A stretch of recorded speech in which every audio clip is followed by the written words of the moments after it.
So, hello and welcome back to episode number 20 of the Road to Cheltenham Challenge. It's Christmas Eve, Ronan Groome, Cheltenham tomorrow. The rain fell yesterday. I think we're going to have soft ground for day one of the Cheltenham Festival, but we've an action-packed show lined up for you and the listeners throughout the remainder of the afternoon. We're going to be going through our selections today and on the challenge. We're going to be putting through our week 20 pick on the Road to Cheltenham Challenge 2024. And of course, we're going to be judging the winner, the viewer competition that we've been running right throughout the season. And of course, the overall prize, a VIP trip to the Boylesports Irish Grand National on April 1st. And we're going to be announcing a winner later on in the show. We have to play our captains, of course, as well. And we're going to give our naps of the week.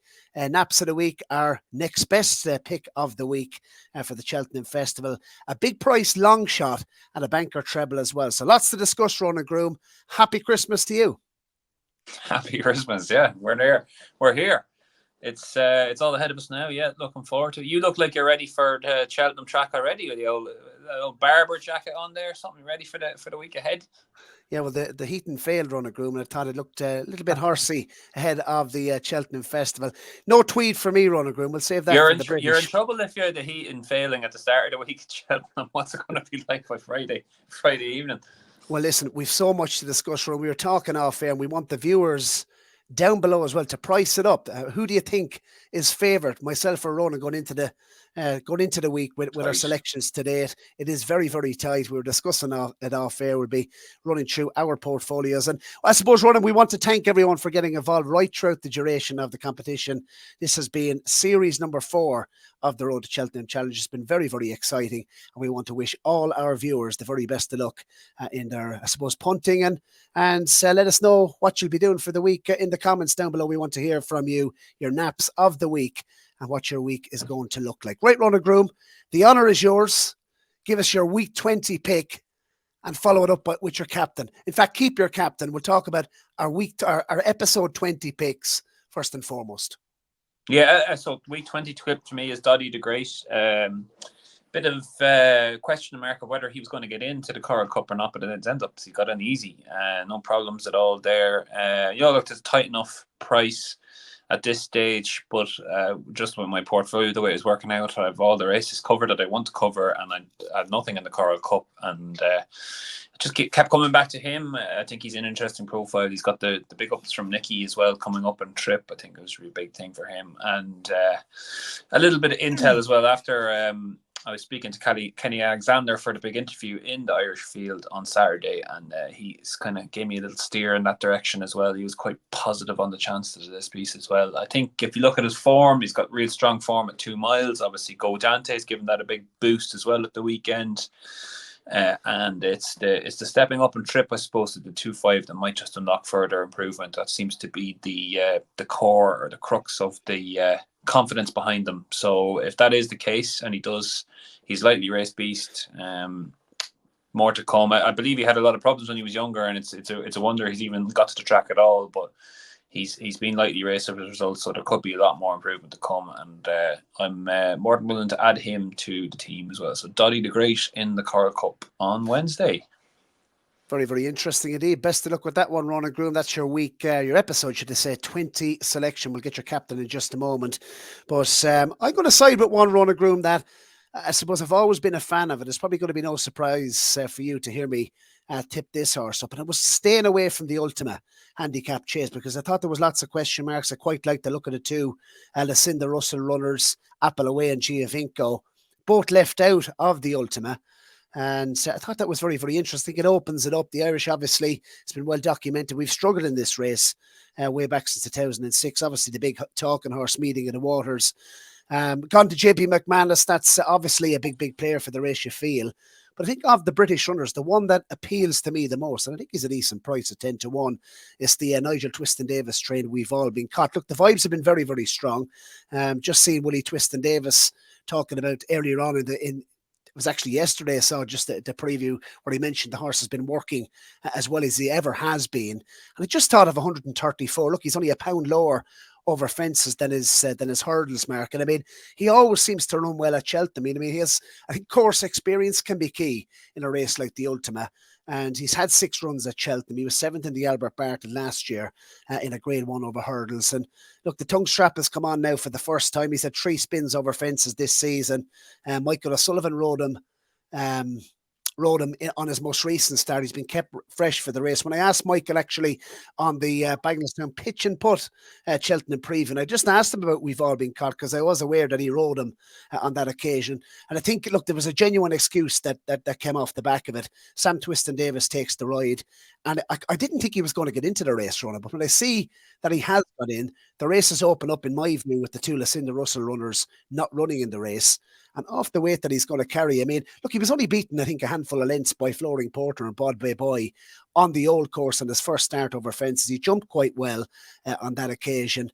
And if you look at obviously what Broadway Boy and Flooring Porter since has even achieved over fences, they're both rated in the low 150s. So off 134, I thought there could be plenty of scope off that type of mark. He's been strong in the market early on. I don't think the ground is going to be an issue to him, as he was a point-to-point winner on soft ground. And to me, he looks absolutely laid out for the race. And I think at 10-1, I'm willing to take my chances on We've All Been Caught. I'd say he'll run a good race, and 10-1 I think is more than fair. So give us your captain, and maybe give us your thoughts on We've All Been Caught, because he's been a tricky sort to follow. But I think there's a big pot in in a race like the Ultima in him, for sure. Yeah, I'm more than happy to talk about it. I've just been doing the race myself today, and he's interesting. Definitely, the mark is 135. The stable coming back into form. Obviously, always respected Twiston-Davis horse at Cheltenham. I know how to get one ready. Had a bit of a blow today with Broadway Boy, but he is interesting for sure. Definitely on that form with Flooring Porter earlier in the season, and they might. I'm suspecting they might have just basically kept him back now with that mark in mind. He's a good horse, fresh as well. So I can see why you've gone from Basil. Absolutely. I just can't get away from this Trelawney in the race. Just an absolutely gorgeous profile. There's so much going for this 8-year-old Kim Bailey. Like lads are talking about back in Chianti Classico for this for a while. This Trelawney, if you would back Chianti Classico over this thing, I don't know what you're thinking, because this is everything says he's well handicapped off a mark of 144. Low, like if you like look at Crebilly for the plate later in the week, that's been backed off the board since entries because of the Ginny's Destiny's form. That's the exact same form line here with Trelawney, that he was third in that race with Ginny's Destiny, finished ahead of Crebilly early in the season. And since gone on then to finish third to Crebilly in the Exeter race with Tamuris was second. Tamuris went off to finish second to Blow Your Wad at Kempton. That's a strong form line. Obviously, we've seen all the money for Crebilly for the plate.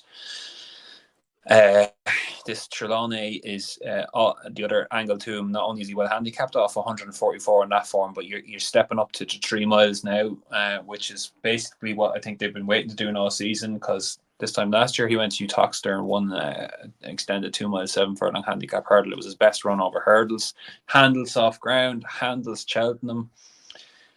Harry Cobden booked. I mean, there's just no end of absolute positives here. I'd be staggered if this horse goes off anything close to the price he is there at the moment. And you just get, sometimes you have a good feel about a race. Basil, we were talking about using our captains this late in the day and possibly trying to be smart and possibly trying to get it outsmarting ourselves really, because of the odds are so cramped. But with declarations, sometimes it all becomes a bit more clearer when you see the whole field. And a lot of talk about where this horse was going to go. We had a couple of other options here. He's ended up in the Ultima. It's been a race I'm sure you liked it as well. You had Corrick Rambler 2 years ago. I had him last year. It's always a race I'd like to tackle, and I think I have the right profile here with Trelawney. So yeah, very happy to have him as the captain of the whole book. Zenta, I got a captain her own, and I'm going to give her the captain's armband and say, look, she's only 5 years of age. She was only beaten 2 lengths though, Ronan, last year. I can't get away from it by Lossy out in the Triumph Hurdle. But what people fail to mention is that was only her second run for WillieMullins. And I just like the way she travels. I like the way she jumps. She's quite a big, imposing mare. WillieMullins, I think, was quite keen to send her chasing this year. But look at the way she's been campaigned. She's only had the 2 runs. She's obviously been reverted back over hurdles off the back of that soul chasing start this season. And I absolutely love the way she shaped that Leopardstown over the 2 miles, where You know, she's travelled up there. You know, she has that experience now in a big field handicap. Her sole handicap entry was the county hurdle. She was entered in the mares, so looks like she's heading that route. Obviously, with JP and not running under control, and should I say, Iberico Lord, who's been supplemented for the champion hurdle. So I think she could be the main JP hope, actually, to be honest, in the county hurdle. And what did we say on the Thursday show? Up the Golden Highway, could just see Mark Walsh on the stand side rail. She likes to come from off the pace, and I think stamina can come to the fore, Ronan Groome, in the county hurdle on that new course. And, you know, she'd have a strong pace to aim at. She seemed to enjoy passing horses at Leopardstown last time out. And Mark Walsh, she did allude to at Aintree when she won the Grade 1, where she progressed off the back of that run in the Triumph Hurdle last year. Mark Walsh alluded to hitting the front too soon. I think you have to deliver this mare late, and I could just see her arriving there on the proverbial steel, jumping the last, and you know, she stays strongly to the line. I like this mare. I've a hell of a lot of respect for her, and she was only given £2 tax by the British handicapper off 145. I think there could certainly be 7 to 8, if not more, pounds in hand off that type of rating here, and I just think a patient ride in a race like the county. I think she's overpriced at 12 to 1.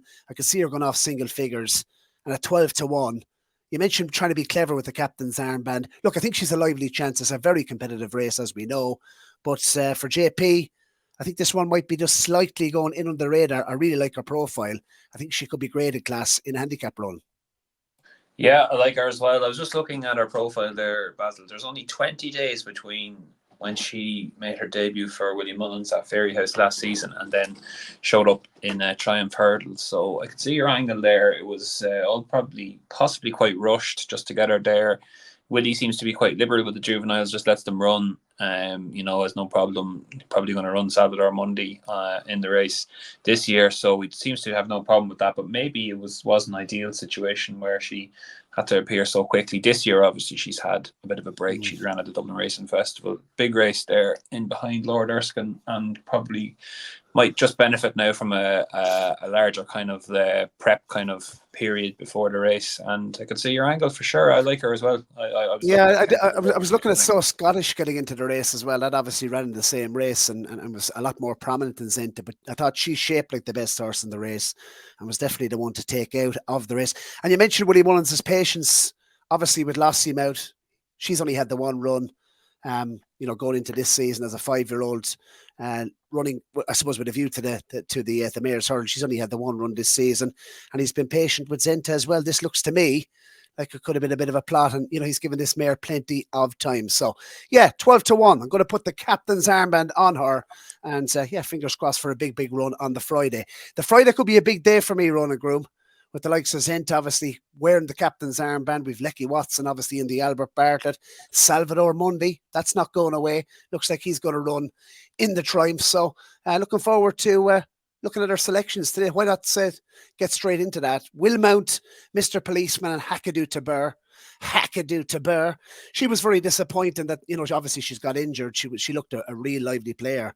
In my view, her performance earlier on in the season was very, very impressive. So I was disappointed, very disappointed that she was ruled out. I thought 14 to 1 could have looked at quite a big price for the Mayor's Chase. T Huppu, 9 to 2 for the Stairs Hurdle.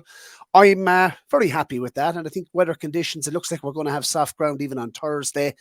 So he'll have his ideal conditions. I'd say he could go off close to 9 to 4, 2 to 1. Only by night. She goes to the Grade 1. Speaking to Gavin Cromwell at the weekend, she goes to the graded race at Fairyhouse, so she won't go to Cheltenham. Fast or slow, 6 to 1 for the Gold Cup. Look, I'd say that's probably close enough, Ronan, to the price he'll go off on the day. He might go off shorter, maybe 4 to 1, 11 to 4. If the money did come for him, but 6 to 1, look, I'm happy with that. Fact to file. Look, we both agreed on fact to file, and we both have him in at 7 to 1. He's odds on now for victory. And we were just saying we both have Jade DeGrugy in at 10 to 1. If both of these win, you know, one winner between the two of us might get us out in profits. So if these two can win and both have serious chances this week, fact to file and Jade DeGrugy will both be smiling. Lecky Watson, 25 to 1 for the Albert Bartlett. Look, considering Ronan Groome that he's my actual each way nap at the whole festival, I can't see how he's out of the picture. I think 25 to 1 is a serious price. about Lecky Watson. I think he's a serious profile. Gidley Park, could he be the joker in the pack in the Albert Bartlett? Because we put him in for the Ballymore. I personally would have doubts about his stamina and the experience that he has on the racecourse so far. I don't think he's the finished product by any manner of means. And I just think in a race like the Albert Bartlett, it might just need to be a little bit more streetwise than maybe Gidley Park. Look, he's unbeaten, but I think if he was to chin me with Lecky Watson, I'd be very disappointed. But he's a talented horse, but we got the race wrong there. Jade the Grugy, 10-1 for the Mayor's Novices Hurdle. Look, I think that all the talk, Ronan, is about this brighter days ahead. And, you know, I could see your angle. I think you did mention maybe take Jade the Grugy and back it at SP, because there's no doubt about it. I'd say brighter days ahead will go off favourite. Salvador Mundi for the Triumphord with the big drift, of course, on the exchanges the other night. I was getting very, very excited. 14-1, yet to see it for WillieMullins as of yet, but obviously was only beaten 2 lengths by Sergino in France, and the vibe is very, very strong indeed about Salvador Mundi. I'd say he could run a big race, and I think Paul Townend might ride him. Excuse me. Envoy Allen, 5-1 for the Ryanair Chase. That looks very good value indeed. I think we were both discussing off air. Maybe that was the time to play the captain. I'd say he'll go off favoured. Salvador Ziggy, would the ground be a slight concern? Look, he's ran some good races on soft ground. Gordon says the drier the better. But for me, on ratings, he looks the horse that's well in the race. You know, Corbus Cross has to prove his stamina. He's hunted for the first time, as is Embassy Gardens, and Embassy Gardens ran a stinker last year at the Cheltenham Festival. So I think both of those have questions to answer. And I think Salvador Ziggy, regardless of the ground, I think he's going to run a big race at 10-1. Chantry House for the Potemps, 10-1. Nicky was kind of ice cool when he was last interviewed about the horse, but for me, I still think he's a big, big player off his hurdles mark. Enniskerry doesn't go. Probably ground related. Bout of Greatness, 22-1. For the Kim Muir, that's I could see that going off close to 10-1, even a single figure price. I think that has an outstanding chance at a big price. Theatre Man, 7-1 in the plate handicap. Again, very strong on this horse's chances for Cheltenham. A strong stay in 2.5 miler. You know, form behind Ginny's Destiny was absolutely devouring the hill and was an eye catcher last time out. I think it has a massive chance. Harry Cobden on board. JPR1 put into the team when we didn't know that Gaelic Warrior was running for the race. I expected him to go to the Turner's Ronan Groome. I'm sure you were disappointed about that. But at odds of 8-1, look, I think he'll run a good race. I could certainly see him in the picture. And I certainly have him over the likes of Hunter's Yarn and Elite Tomp and Found a 50. It's whether he's good enough to beat Gaelic Warrior for me. Liari 12-1.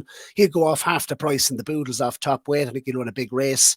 And then we're down to our latest selections. We've all been cut on Zenta. Where's the captain's armband? Obviously, today's picking him strong on the chances of both. Talk us through yours. Allegory de Vasse is more or less the same price, so no give or take there. Yeah, there's not much to be said about her. I wouldn't back her now, to be honest. So, look, I'll get lucky with that maybe, but we'll see. Gaelic Warrior, a roller coaster, really, to be honest with you. It was good. It looked very good. Then it looked bad. Then it looked good again. And now it looks bad because he's not going to run. He's in the Arkles. So that's that one going. Look to the West was a bust. Just a bad play there. Tried to get maybe just early in the season, tried to take a swing at one, didn't work out. That happens. Firefox, wrong race. Thought he might be a Ballymore horse, like a lot of people have in the profile, and just goes for the Supreme. So we'll see what happens there. Gentleman's Game, try to get to one in a Gold Cup. Like, he's an outside chance. I think he'll be a general 20-1 shot on the day. So we'll see what happens there. He's probably a bit short on experience. Mighty Bandit isn't dead, but isn't really alive either. If he runs in the Triumph, I think they're going to declare him, but obviously a lot has happened to him since. He had an excuse at Leopardstown when he disappointed on St. Stephen's day after being very impressive at Punchestown. The reason I put him in, he's since been, his owners obviously got out of the game and he's since been sold to Warren Greatrix. So a topsy-turvy season for him. So it's hard to get a read on him, but I'm sure he's not going to be in the colour, a 10-1 shot on the day. Fact to File, don't need to add to what you said. Probably one of my better ones. Then a couple of misses, and these are slightly annoying. 3-Car Bragg, especially 18-1 for the National Hunt Chase, and for them to make a late decision to go for an Irish Grand National, I can kind of see it, but at the same time, you're running against 6 other horses or something in the National Hunt Chase tomorrow for a festival win. for a race that's increasingly coming under pressure as well. I'm not sure will we have a national hunt chase for novices in a couple of years, 3 years time, given the field sizes and that. So it looks like a bit of an opportunity miss. Maybe that's me, a bit of pocket talking or whatever. Ile Atlantique, yeah, they goes for the Ballymore, obviously. WillieMullins bingo just a bit wrong there. Thought they might come back and trip. He's still, that was a bit of a, trying to go the other side of what Willie was going to decide, which is always you're playing high stakes poker there, and always liable for that to happen, but it didn't work out. Jade the Gruchy, as you say, don't need to say anything more about her. She was quite an obvious one, and just looking down at all the profiles of everyone else, she's very popular among the Champ.ie players in the competition, so hopefully she can get the business done. Astro Diamond, again, that's another one. She's like neither here nor there. She's going to run. Happy to obviously have a dart to throw, but would I back her now? Probably not. Nürburgring, I actually come around to this. I'm warmer on him now than I have been earlier at the season, especially obviously with the bit of doubt about Sergino this week drifting out in price on Saturday. There's no smoke without fire, so there could be an issue there. I think he could run well, Nürburgring. I think the race sets up really well for him. He stays really strongly, and I just think the new course will suit him, and he's right in among the Irish challenge, so he could go well. Conflated in the Ryanair, he's a bit shorter now. I think if he jumps around, he could be thereabouts in a weak looking Ryanair. Would I back him at his price now? I think he's around 6 or 7 to 1. Probably not. I think he's a bit tightly priced now. Crebberley has been probably the most backed horse since the handicaps came out. I got him in there at 6 to 1, which isn't too bad. He's a general 7 to 2 shot now. Waterford Whispers, pretty happy with this one. This is where my profile picks up a bit with the handicaps, which I'm pleased about. Waterford Whispers, I think, could go off favourite for the Martin Pipe. Probably like 95% sure he's going to get into the race now, which wasn't always an absolute given. I just like his profile for reasons stated earlier. Mascada declared for the Grand Annual today is a general 7 to 1 shot now, and I have her 18 to 1. This ground is coming in her favour. She's £8 higher than last year. I think people can see what sort of chance she has now. Gabby's Cross, I think, can go off shorter for a per temps. I think he's the best handicapped horse in the race. This is kind of the 3 Henry de Bromheads that I got in late on. Search for Glory. I was talking to you off air, Ronan. Was that some sort of a tactic? Or I think you were saying that it wasn't so much Henry de Bromhead, but it's still not a negative that he trains them. Yeah, I didn't kind of say, right, I'm just backing Henry de Bromhead horses from now on. It was kind of a thing where it wasn't obviously negative. I was looking at these horses, and part of the reason I was happy with them, or one aspect of them, was that Henry de Bromhead trains them, and obviously you can train a horse for Cheltenham. His record goes without saying. Henry, 3 winners there last year. Mascada obviously won them, so that was kind of one aspect to it. But obviously I think they're well handicapped and work back into those prices for different reasons as well. Search for Glory was a bit of a swing. I just wanted to play the Albert Bartlett because I think it's wide open, and it's a race that often lends itself to a big price. He could go off that sort of price in the race. It wouldn't hugely bother me, but he doesn't really have a profile to get that much shorter. But I just wanted to get one in at a big price. I think I liked it, just like the way he did it the last 3 times. I think he's got the right blend of experience and kind of improving at the right time. So I think he could go okay. Angel's Dawn, I think, could go off shorter than that price for the Kim Muir. That's another repeat winner for Sam Curling. Course and distance form, the ground coming in her favour.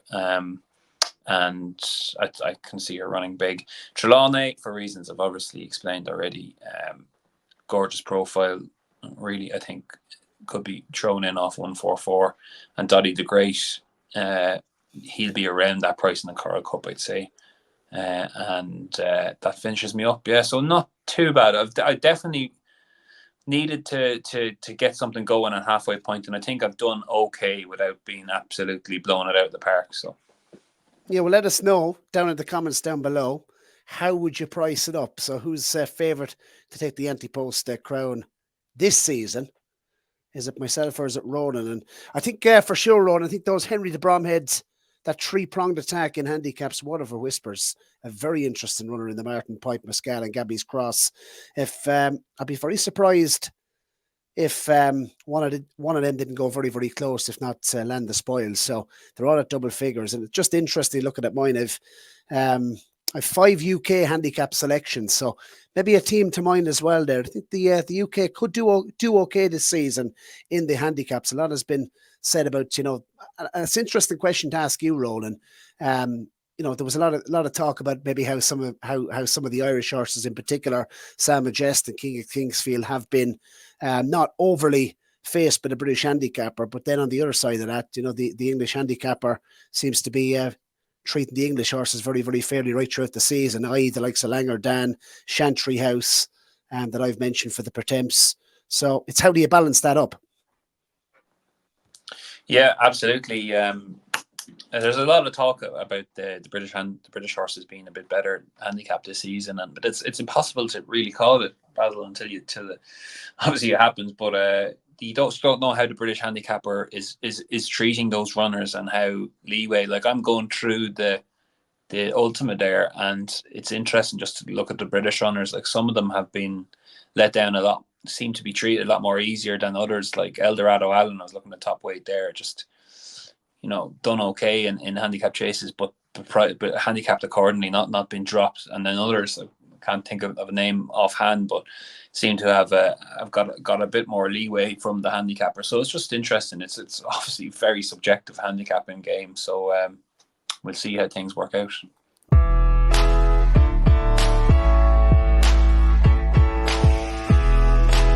Granger and Patrick Mullins. For me, a justified favouritism, but sharp up like that in front. We're ready for John McConnell and Alex Harvey. Western victory, Silverland. Never read the finishing order. Yes, welcome back. It's Festival Naps time, and after that, Ronan Groome, we're going to announce the winner of the viewer competition on the Road to Cheltenham Challenge. And of course, the winner will be winning that VIP trip to the Boylesports Irish Grand National at Fairyhouse on April 1st. That's all to come. But Naps time, Ronan Groome. Nap next best, a long shot at a meeting, and your banker treble, and the one horse you're going to take on. Take it away. Give us your nap first and foremost of the festival. The nap and my lay will go together. Basil, my napping Envoy Allen in the Ryanair chase. I think the 7-2 or thereabouts left around by him is well worth taking. And it's basically as much to do with him, I suppose, than it has to do with the favourite at the moment, Banbridge, who I just think is a really poor price. He'd be my lay the meeting, notwithstanding the soft ground, which obviously would be a negative if he does indeed run on it. But if he doesn't run on it, he doesn't run on it. But if he did run on it and it was good to soft or something, I'd still be willing to take him on. I think he's a bit inflated because, he was 6-1 in January, and fair enough. That was probably a nice price to get involved at that stage. But since he's come in, like, all he's done is beat Pic D'Orhy. People will say, "Oh, Pic D'Orhy went off and won real impressive in the Ascot chase." I don't know what he did there, to be honest with you, because I think the two horses in behind weren't trying a jot. They were prepping for Cheltenham. Long Press was over a trip that probably a bit sharp for him now, and the High Seigneur was held up when he usually, goes off in front, and Harry Cobden just got to do what he wanted, basically. I'm not sure that form is as good as it looks for Banbridge. And I just think there's a few others in there who are interesting. They're coming down from 3 miles with good form, like Conflade. Capodanno is interesting as well, obviously the Cotswold winner. Banbridge, I'd be taking him on till the cows came home. My nap treble, I hadn't thought about this really, Basil. It wouldn't be really my style to get involved. If I was doing one anyway, I'd probably be looking at State Man, El Fabiolo, and I was going to say Galopin Des Champs. No, it wouldn't be Galopin Des Champs. I'd possibly just throw in by Allen there to boost it up. It wouldn't be for me now, odds on trebles and stuff like that. And the next best, I don't know. I'd still sweet on some of the handicappers. I'm gonna back Trelawney tomorrow anyway, and that'll probably be one of my better bets that I'll be doing on the day this week on the day prices. So that's where I am at the moment. Yeah, well, I suppose nap, I've said it on the previous episode, nap of the week. Look, it's an each-way nap for the festival run. I think Lecky Watson, 12-1. He has the graded form over 2.5. Stepping up and trip isn't going to inconvenience him. I think he's tailor-made for the hill at Cheltenham, and obviously was fourth in the bumper last year, a race that's been working out so well. And yeah, Lecky Watson, I think, on the Friday at Cheltenham, a large part of my week is going to depend on how he runs, and I can't see how he's out of the picture in that Albert Bartlett on the Friday. Next best of the week, got to go with Theatre Man. I think, look, I think there's a lot of deadwood in the plate this season. Novices have a good record in the race. He's a nice low weight. Harry Cobden on board is definitely a positive. And I like that form behind Ginny's Destiny, who it'll be interesting to see how he gets on in the first race on the Thursday. And is the form Frank's, obviously, I think that race, I suppose, towards the end of January could have quite a few clues. With a view to my portfolio, Ronan Groome. Obviously, Bout of Greatness was back and forth on that occasion, and I quite fancy him for the Kim Muir. So, Theatre Man 6-1 for the plate. I'm going to next best him for the entire meeting. I think he'd be bang there. And in terms of, I suppose, a couple of long shots for the festival at bigger prices, I thought Lombron was an interesting runner on handicap debutant in the Coral Cup, and Danny Mullins booked for the ride. Look, you can get as big as 40-1 on Lombron.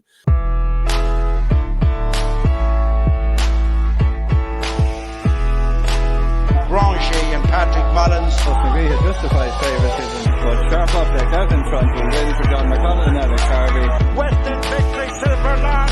That'll be the finishing order. Yeah, so look, Ronan Groome, you don't get any prizes for finishing second or third, but there's a couple of portfolios, I suppose, that I think are worth mentioning that haven't won the prize. And look, an honourable mention, I think we're going to give Shane Moore an honourable mention, and we're going to give Mark Lewis from Kildare an honourable mention, both with two cracking portfolios. But the winner of the competition this year is Nick Spears from Gloucester. And I thought, look, overall, I thought he had a very, very good portfolio. Week one, he went in with Teleme, 6-1 Ronan Groome for the Stairs Hurdle. That was obviously disappointing and is now a non-runner. But week number two, Jericho the Repine for the Supreme, 20-1. That's a massive price. Stay Away Fate, 10-1 for the Brown Advisory. I think that's looking like a good price now. Week four, Manila Cocooner for the National Hunt Chase, 16-1. That's obviously a non-runner. But Brighter Days Ahead, essentially 10-1, because it's 5-1 and he's put it in as captain. So I thought that was an interesting selection on week number 5. Ile Atlantique was week number 6 pick, and that was priced up at 20-1 when he put it in for the Ballymore. Again, a cracking price. And another corker, your Nat pick of the whole week, 10-1, Envoy Allen for the Ryanair Chase. That looked an absolute cracking bet on week number 7. Week 8, Haritier for the Mayor's Chase, 20-1. Look, I couldn't see her winning the race. But again, it's likely to run, I would say, on Friday. Premier Magic, 12-1 for the Hunters, and Hermes Allen, 14-1 for the Turners. That'll be a non-runner week number 10. Week number 11, Stormhearts 6-1. Look, it'll probably go off a much bigger price. But again, it's a runner for you. 10-1 on week number 12 for Sir Gerhard for the Stairs Hurdle. Once again, that looks a decent bet. And Shanna Bob, 12-1 for the Bart of the Player. The Yellow Clay will be ridden by Jordan Gainford in the bumper. That's 10-1. Milantino, one of the talking horses, single figure now running, but he's got him in a 10-1 on week 15. And Pat Durow for Gavin Cromwell. Cheap pieces on for the first time in that Grand Annual. That won't go off a price. That won't go off close to 14-1. I'd say that could be well supported. And then he's the likes of Better Days Ahead. In for the Martin Pipe, we have to wait decks there. Quilixios, 7-1 for the Arkle. I'm sure we'll run a big race. And Wacker Clan at 14-1. That looks a good price as well for the Kim Muir. So the winner of the viewer competition, congratulations to Nick Spears from Gloucester. You have won yourself a VIP trip to the Boylesports Irish Grand National on the 1st of April. So get in touch with us either in the Twitter DMs, or you can send us an email to champ.ie at gmail.com. And yeah, once again, thank you very much for your participation right throughout the show. But that's a good portfolio, Ronan Groome. Talk us, give us your opinion on that portfolio. And following that, I just want to give a mention to the likes of Shane Moore's portfolio and Mark Lewis, two cracking portfolios as well that went very, very close to winning. Yeah, it's a tight run thing, Basil. I suppose there's the standout prices that Nick has got. Obviously, he's got the captain on Prior's Days Ahead. Was a big call very early in the season. She's look, we're taking her on, I suppose. At her price now, I think she's a bad price, but obviously 10-1 is a very good price. So there's huge upside there. Atlantique 20-1 for a Ballymore, like obviously taking on Ballyburn, but is a quarter of that price now. That's a big one. M by Allen, as I said, I think M by Allen's going to go off favour for a Ryanair chase. So 10-1, a double figure price there. Premier Magic is 7-1 now for a Hunter's chase. Like just lots of shorteners here and there. You know, it'd be unlucky if he doesn't come out in profit. I think Pat Darrow, as you say, is a 9-1 shot now. Was 14-1 for the Grand Annual. He's just got loads of live ones there, and just on balance, we thought probably just short-headed. The fact that you've napped Envoy Allen, I have him in the portfolio at 10-1. I think we'd both love to be on at that sort of price. And Jericho the Repine, I think obviously probably the big British Hope, isn't it, in the Supreme? 20-1 about that. And Il Atlantique, look, I suppose a 20-1, that looks real value indeed. But look, just a mention to Shane Moore's portfolio. You put Dino Blue in on week number 1 at 5-1. Excuse me, for the Mayor's Chase. So that looked at a really good price. Salvador Mundi for the Triumphard at 12-1. That's still live. Jericho the Repine, not quite as big a price. He's got him in at 12-1. And look, Salvador Ziggy 16-1 was his week 4 selection again. Another cracking pick for the National Hunt Chase. But I think you asked me the question, whose portfolio would you like to have heading into Cheltenham? Would it be Nick Spears or would it be Shane Moore? And I just about, well, marginally favoured Nick Spears. So the silver medal goes to Shane Moore from County Monaghan, and Mark Lewis, an honourable mention to your portfolio as well. And thanks very much for the participation right throughout the season. But Ronan Groome, that has been, I suppose, another series of the Road to Cheltenham Challenge. We'll be back with a review show, and we'll see who gets awarded the crown this season. But look, it's been an absolutely excellent series once again. Really enjoyed it. And I do think we're in a better position this year than we were last year. Let's see how we get on. How do you think we'll do? Yeah, famous last words, Basil. I look, you're always optimistic at this point of the week, but just from previous examples, I suppose it's never that simple. If it came away, I suppose for us, Jade the Grusian Factifier, we've doubled up on that one. So if you'd hope at least one of them goes in, and that could be the basis of your portfolio, and then you just need to hopefully one of the big ones strikes. You know, we've a few double figure prices between us, and hopefully one of those can just click for you, and then you're in business, I suppose. And 42 selections, Ronan. 42 selections between the two of us, and we only have 11 non-runners. So I think we've done well to get, you know. And you can see if you throw up the thing again there, you can see that the non-runners are naturally towards the start, you know, because the further you are out, obviously, the longer something can go wrong. The plans aren't as concrete. So all like bar, you got to like week 8 there. We're after Jade Crucian, we've only put in one non-runner since then. So it's been pretty good from that point of view. At least you have them running for you, and if you have them running for you, there's a good chance that they're going to be a shorter price just by virtue of getting to the race, obviously. So hopefully one of them two or three of them can click first, Basil, and we'll be in profit again.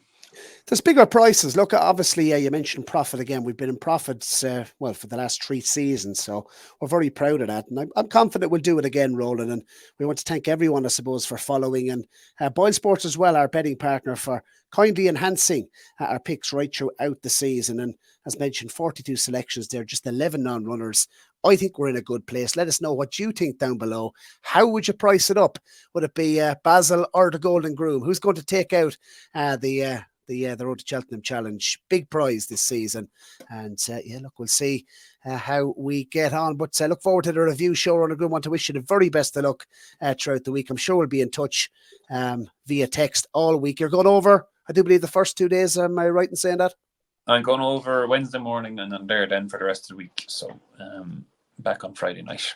It's time to wrap up the series. We want to wish you all a very best of luck for Cheltenham 2024. And we'll see you for the review after Cheltenham.